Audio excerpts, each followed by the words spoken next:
Bonjour et bienvenue dans la Minute Miam. Je suis Safia, diététicienne et je vous donne des conseils pour mieux vous alimenter au quotidien. Si vous n'avez pas encore téléchargé mon livre numérique Manger sain quand on n'a pas un radis, je vous invite à le faire en cliquant sur le lien dans la description.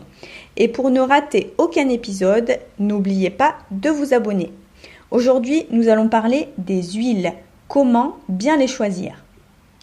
Les matières grasses d'origine animale, comme le beurre, le fromage, la crème fraîche, la charcuterie, sont riches en acides gras saturés.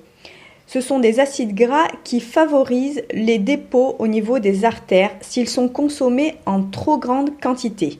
Donc ils favorisent le risque de maladies cardiovasculaires s'ils sont présents en trop grande quantité dans votre alimentation. A contrario, les graisses végétales ont plutôt tendance à protéger des maladies cardiovasculaires.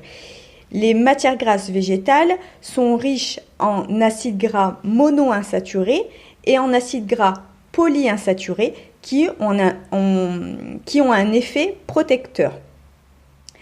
Ces acides gras devraient composer la majeure partie de nos apports quotidiens en matières grasses.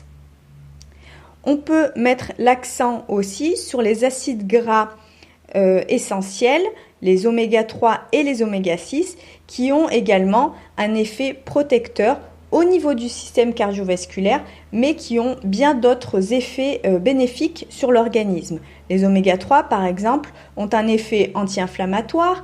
Ils permettent également de stimuler le système immunitaire et bien d'autres bienfaits.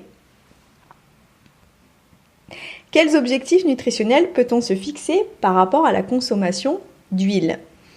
Premièrement, il faut varier la consommation d'huile. Donc inutile d'avoir 10 bouteilles d'huile dans les placards. Il faut essayer de choisir une huile pour la cuisson, donc l'huile d'olive ou l'huile de pépin de raisin, une autre pour les assaisonnements, l'huile de noix ou l'huile de colza. Et si vous faites de la friture, plutôt choisir de l'huile d'arachide qui supporte mieux les plus hautes températures.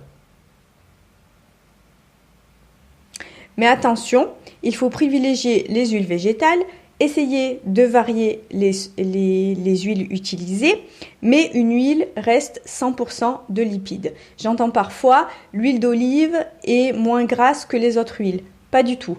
Toutes les huiles sont composées à 100% de lipides. Donc, il faut en surveiller malgré tout la consommation. En variant votre consommation en huile, vous êtes assuré de faire le plein de bons acides gras. C'est tout pour aujourd'hui. Je vous dis à très bientôt pour un nouvel épisode et d'ici là, portez-vous bien.